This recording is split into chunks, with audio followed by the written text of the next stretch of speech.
주와 함께 숨 쉴 때도 주와 함께 언제든지 주와 함께 내 생활 모두 기도라 기도 시간 기쁨 넘쳐 하늘의 평화 마음에 차고 생명샘물 솟아나네 무릎 꿇고 기다리면 속삭이는 주의 음성 성경 말씀 확실하여 내 소망 거기 다 있네 저의 약속 편지 않네 기도의 능력 하늘을 열어 빛난 영광 보여주네 높이 들인 보좌 위에 사랑이신 아버지와 내 죄 속한 구주 예수 날 인도하는 성령님 기쁜 교제 하나 됐네 하늘의 뜻이 땅에서 이뤄 천국 생활 즐거워라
사랑하는 성도 여러분, 안녕하십니까? 저는 파주중앙교회의 박정훈 목사입니다. 오늘 저는 여러분들과 함께 사도행전 24장부터 26장과 사도행적 39장부터 41장을 본문으로 바울의 입장에서 말씀을 나누어 보려고 합니다. 오늘 우리는 바울의 입장이 되어 보려고 합니다. 설교를 들으시는 여러분들께서 지금 이 시간 바울이 되었다고 생각해 보시기 바랍니다. 자, 그럼 준비되셨나요? 바울의 입장에서 말씀을 시작하겠습니다. 저는 바울입니다. 저는 예루살렘에 있는 저의 민족 유대인들에게 복음을 전하기 위하여 최선을 다하였지만 결국 유대교 지도자들에 의하여 감옥에 갇히게 됩니다. 예수님은 감옥에 갇힌 저에게 친히 찾아와 주셨고 위로해 주셨습니다. 그리고 여기서 죽을 것이 아니라 로마에 가서도 복음을 전하게 될 것이라고 약속해 주셨습니다. 저는 그 약속을 굳게 믿었고 붙잡았기 때문에 어떠한 억울한 일을 당해도 이겨낼 수가 있었습니다. 21세기를 살아가시는 여러분들에게도 억울한 일들이 있으십니까? 주님의 약속을 믿으시기 바랍니다. 주님께서 반드시 갚아 주실 것입니다. 유대교 지도자들은 더들로라는 이름의 법률가를 고용해서 저를 고발했습니다. 제가 이단인 예수 그리스도를 전해서 유대인들을 소욕해 하는 전염병과 같은 존재라고 말했습니다. 참 억울한 누명인 겁니다. 누군가가 여러분들에게 전염병과 같은 존재라고 말한다면 여러분은 기분이 어떠시겠습니까? 비아냥거리듯 외쳐대는 막말을 듣고 저의 마음은 어땠을까요? 저는 잠시 그들이 한 말을 곱씹어 보았습니다. 내가 정말 전염병인가? 그런데 정말 저는 전염병이 맞았습니다. 그리스도인들은 전염을 시키는 사람들입니다. 자꾸 퍼져나가는 존재라는 거예요.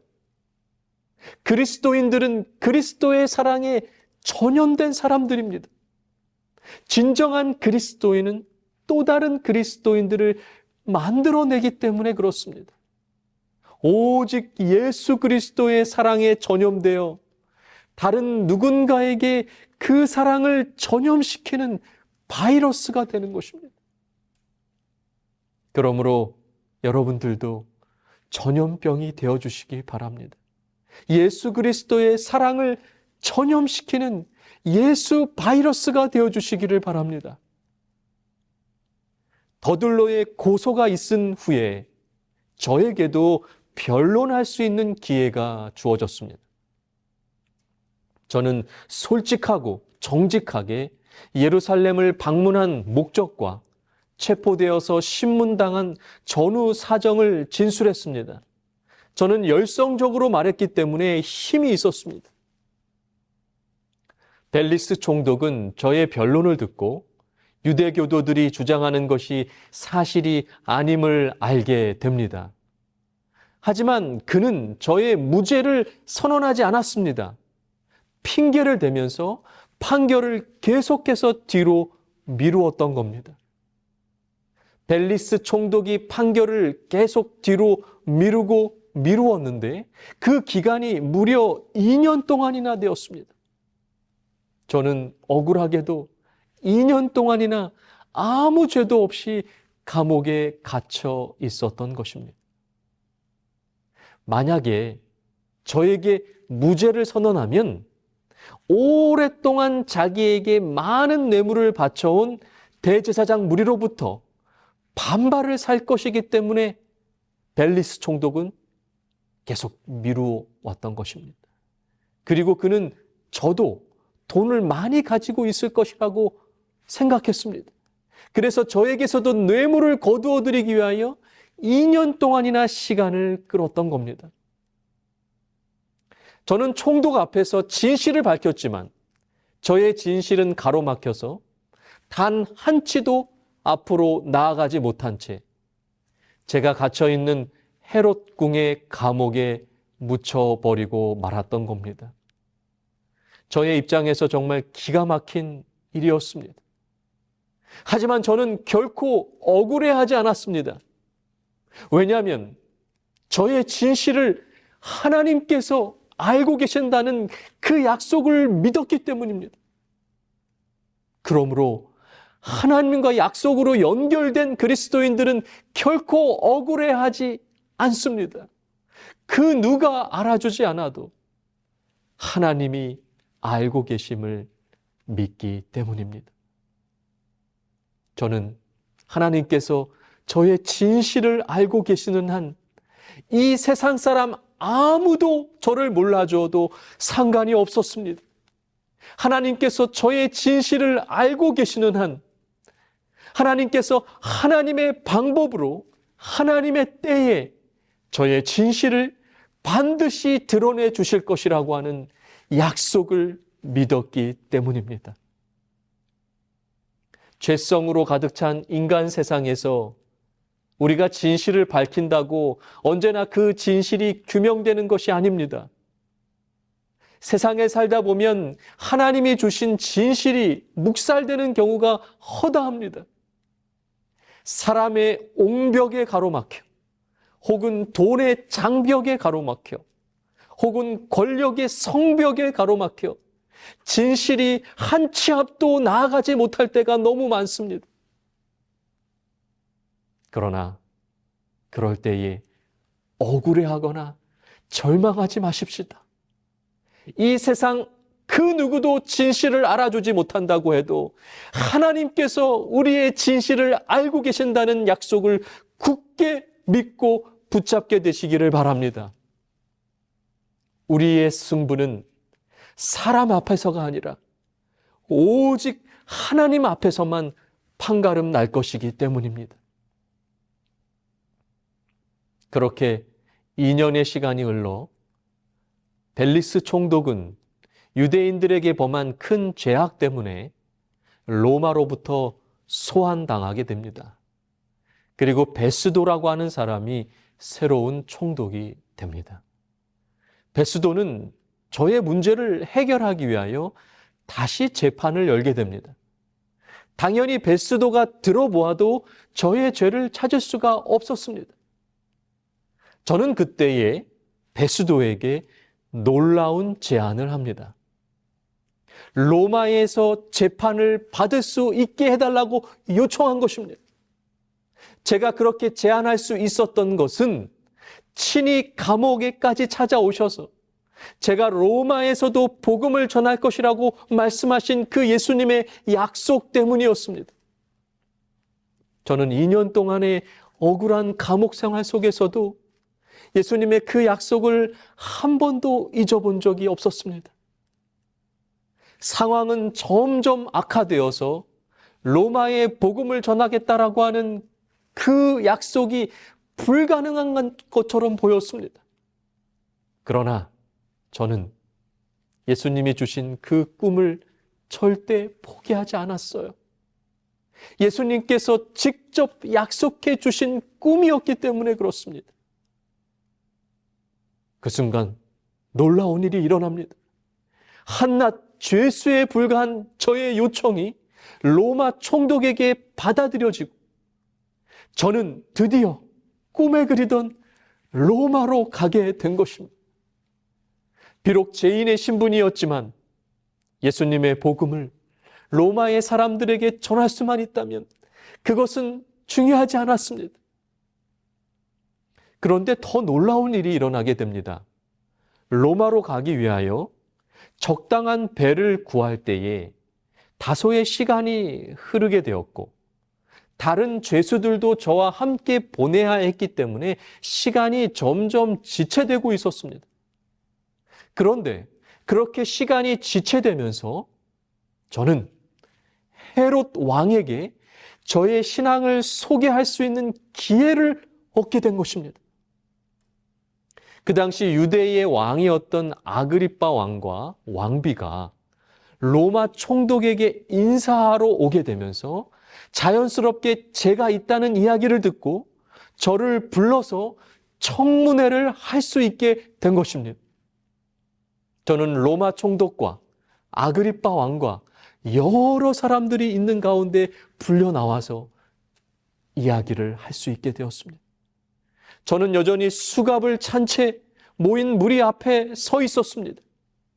아그리빠 왕과 여왕은 세상 사람들에게 총애를 받았습니다. 그러나 그들에게는 하나님께서 존중히 여기시는 품성의 특성이 없었어요. 그들은 하나님의 율법을 범했고 마음과 생활이 부패했습니다. 그들의 행위는 하늘이 싫어하는 것들이었어요. 그러나 저는 파수병의 쇠사슬에 매인 늙은 사람이었습니다. 외모에 있어서 세상이 저에게 충의를 표할 만한 아무것도 가진 것이 없는 자였습니다. 친구도 재물도 지위도 없었어요. 하나님의 아들에 대한 신앙으로 제수가 된 저에게 세상 사람들은 아무도 관심을 갖지 않았지만 놀랍게도 온 하늘은 저에게 관심을 가지고 있었습니다. 눈에 보이지 않았지만 천사들이 저를 수종들었어요. 만일 이 빛나는 천사들 중에 하나의 영광이라도 비쳐나왔다면 왕의 화려함과 교만은 창박해졌을 것입니다.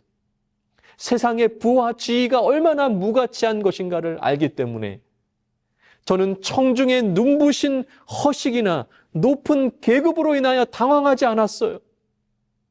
그때 저는 손을 한껏 내어 뻗어 두 손을 쭉 내밀면서 이야기를 했습니다. 제가 왜 그렇게 했을까요? 다메섹 도성으로 가는 길에서 예수님은 저에게 약속의 말씀을 주셨습니다. 그 약속은 바로 제가 이방인들과 임금들과 이스라엘 자손들에게 복음을 전할 것이라고 하는 약속이었습니다. 저는 이 약속을 굳게 믿고 붙잡고 복음을 전했어요. 저는 예수님의 약속을 이루기 위하여 이방인들에게 복음을 전하기 위해 무려 3차에 걸쳐서 여러 도시들을 여행하며 복음을 전했습니다.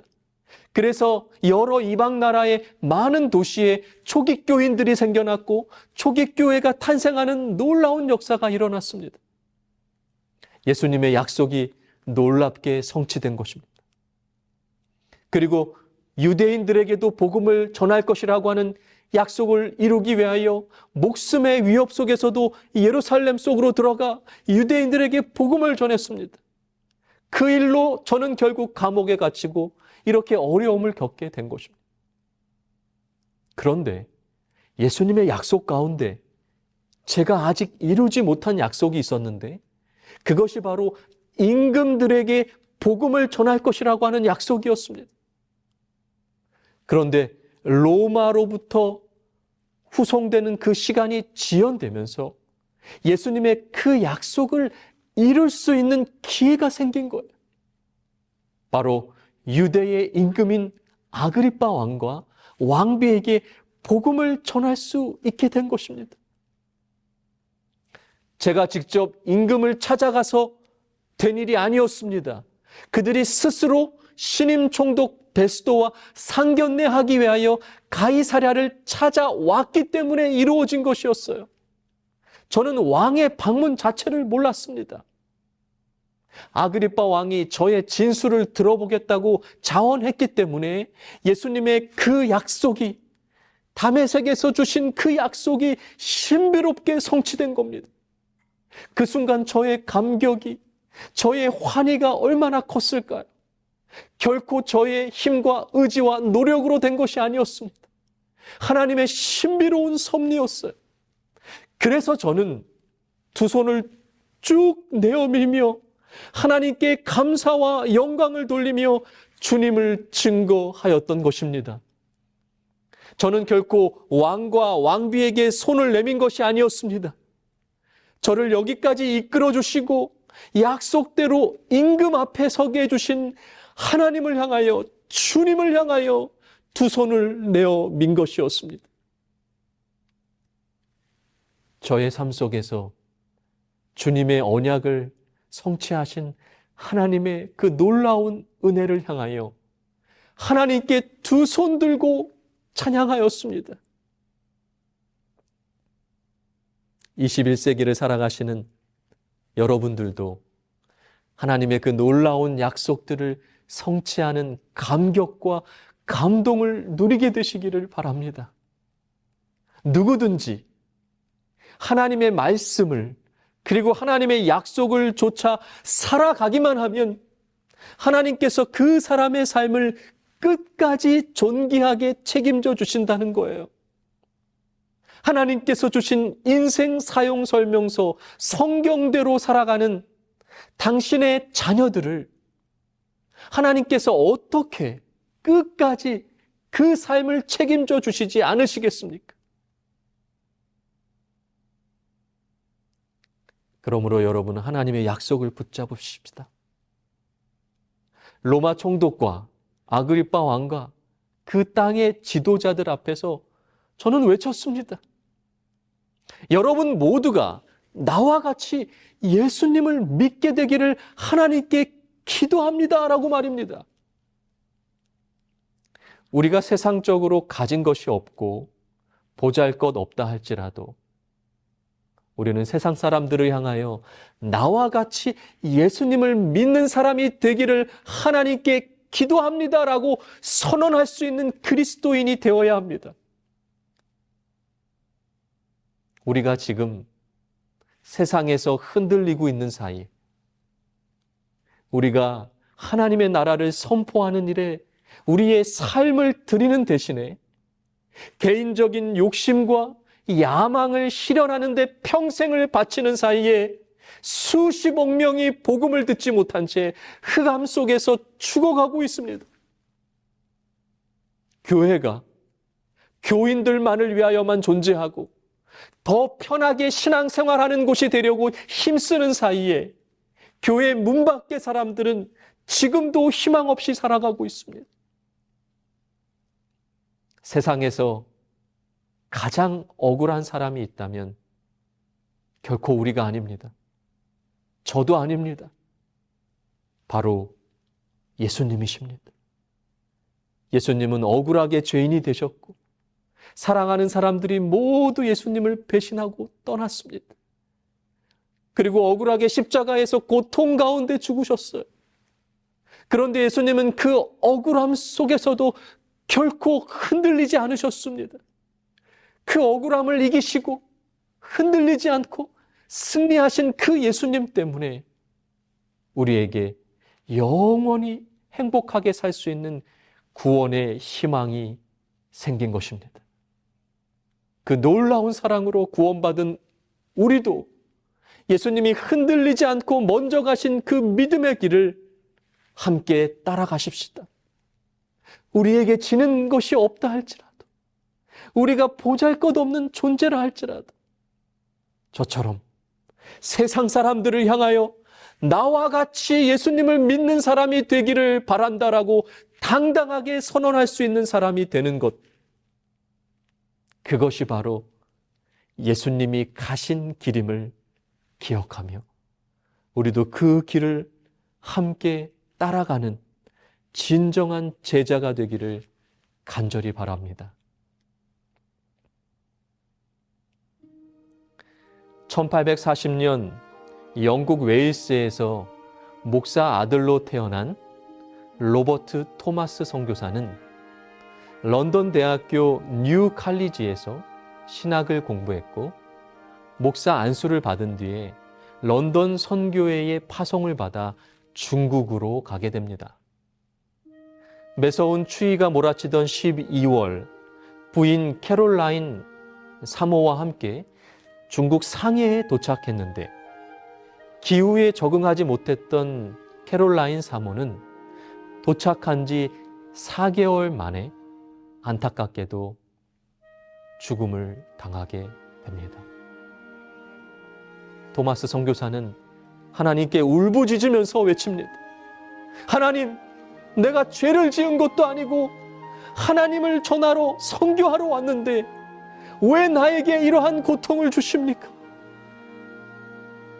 아내를 잃은 슬픔으로 방황하던 토마스 선교사는 현지에 나와 있던 선교의 총무와도 마찰이 생기면서 선교사직을 사임하게 되고 산둥성 주푸크로 가서 세간 통역이 됩니다. 그곳에서 천주교 박해를 피해 목선을 타고 피난 온 2명의 조선 천주교 신자를 우연히 만나게 된 것입니다. 그리고 그들이 전해준 한마디 덕분에 토마스 선교사는 한국 선교에 대한 꿈을 다시 꾸게 됩니다. 그들은 토마스 선교사에게 이렇게 말했습니다. 조선 땅에 그리스도인이 없습니다. 그 말 한마디였습니다. 토마스 선교사는 1865년 9월부터 12월까지 황해도 일대에서 조선 선교를 계획하기 시작합니다. 그곳에서 3개월 동안 한국어를 배우고 가지고 온 성경을 주민들에게 나누어 주면서 조선 선교의 가능성을 엿보게 됩니다.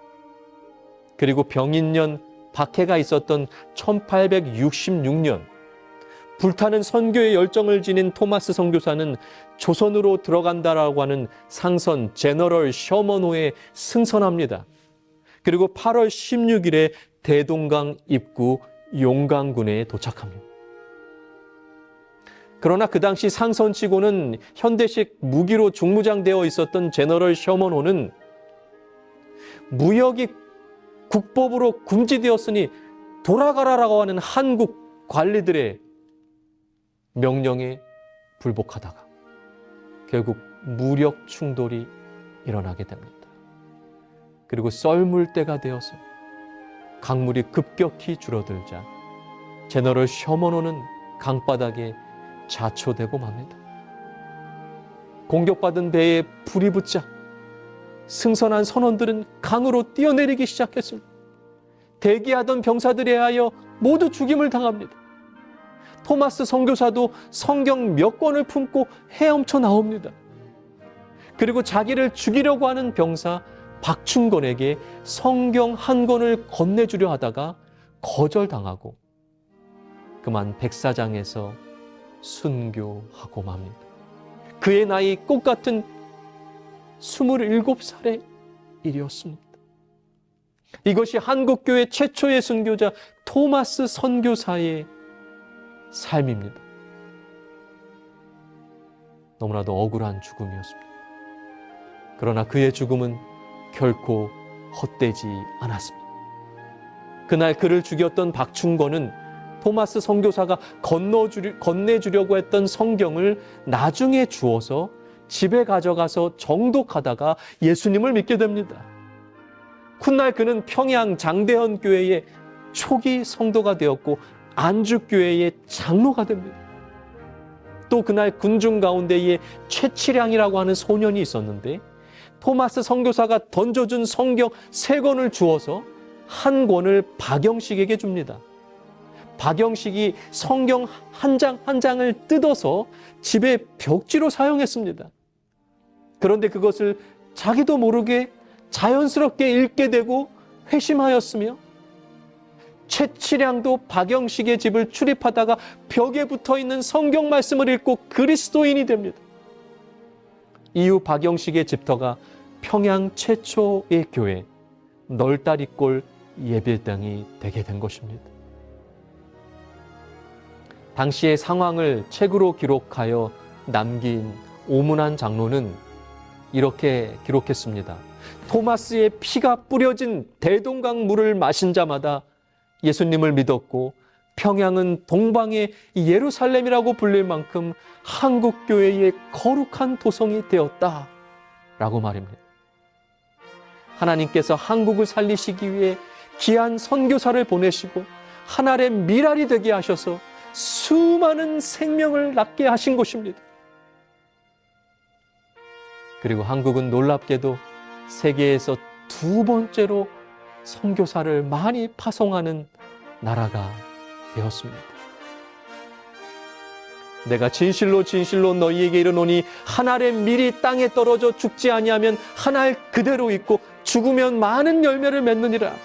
자기의 생명을 사랑하는 자는 잃어버릴 것이요 이 세상에서 자기의 생명을 미워하는 자는 영생하도록 보전하리라 라고 하는 요한복음의 예수님의 말씀이 성취되었습니다. 저처럼 토마스 선교사처럼 우리는 하나님을 위하여 살아가다가 억울한 일을 당할 수 있습니다. 그러나 우리에게는 주님이 주신 약속이 있습니다. 다시 오셔서 우리의 모든 억울함을 풀어주시고 영원한 행복을 주시겠다는 그 약속 말입니다. 그 약속을 꼭 굳게 붙잡으시고 어떠한 억울함과 고난과 고통 속에서도 하나님을 위하여 살아가는 놀라운 삶을 포기하지 않게 되시기를 간절히 바랍니다.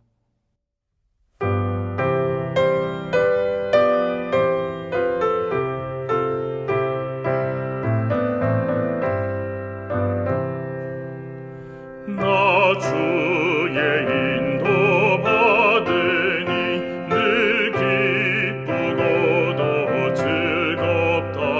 나 무슨 일을 하든지 늘 인도하심 받겠네.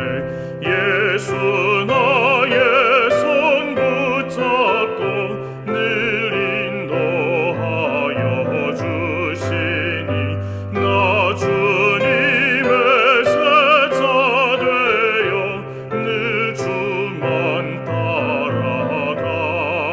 따라가겠네. 때때로 괴로움 만나면 때때로 기쁨 만나네. 나 어느 경우 당하나 늘 인도하심 받겠네. 예수 나의 손 붙잡고 늘 인도하여 주시니 나 주님의 제자 되어 늘 주만 따라가겠네. 주 인도하는 곳으로 늘 원망 없이 가겠네. 이 세상 보라 중에도 늘 인도하심 받겠네. 예수 나의 손 붙잡고 늘 인도하여 주시니 나 주님의 제자 되어 늘 주만 따라가겠네. 이 세상 일을 마치고 최후의 승리 얻은 후 저 하늘 나라 갈 때도 늘 인도하심 받겠네.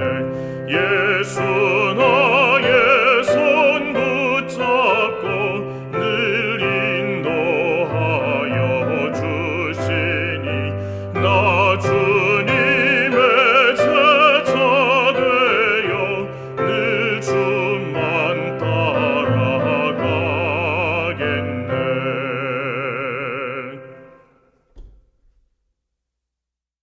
사랑하는 하나님, 바울처럼 억울한 일을 당할 때가 많습니다. 하지만 주님의 약속을 믿고 주님께서 갚아주실 것을 믿고 인내하며 살아가게 하여 주시옵소서. 그리스도인들은 그리스도의 사랑에 전염된 사람들입니다. 진정한 그리스도인이 되어 또 다른 그리스도인들을 만들어내는 바이러스가 되게 하여 주시옵소서. 하나님과 약속으로 연결되어 살아가게 하여 주시옵소서. 하나님께서는 우리의 진실과 진심을 알고 계신다는 약속을 굳게 믿고 붙잡게 하여 주시옵소서. 임금에게도 복음을 전할 것이라고 하는 약속이 놀랍게 성취되는 순간 바울이 손을 쭉 내밀어 주님께 모든 영광을 돌린 것처럼 우리 삶에도 놀랍게 약속을 이루시는 주님을 경험하며 찬양하게 하여 주시옵소서. 누구든지 하나님의 말씀을, 하나님의 약속을 좇아 살아가기만 하면 하나님께서 그 사람의 삶을 끝까지 존귀하게 책임져 주신다는 사실을 경험하게 하여 주시옵소서. 예수님의 이름으로 간절히 기도합니다. 아멘.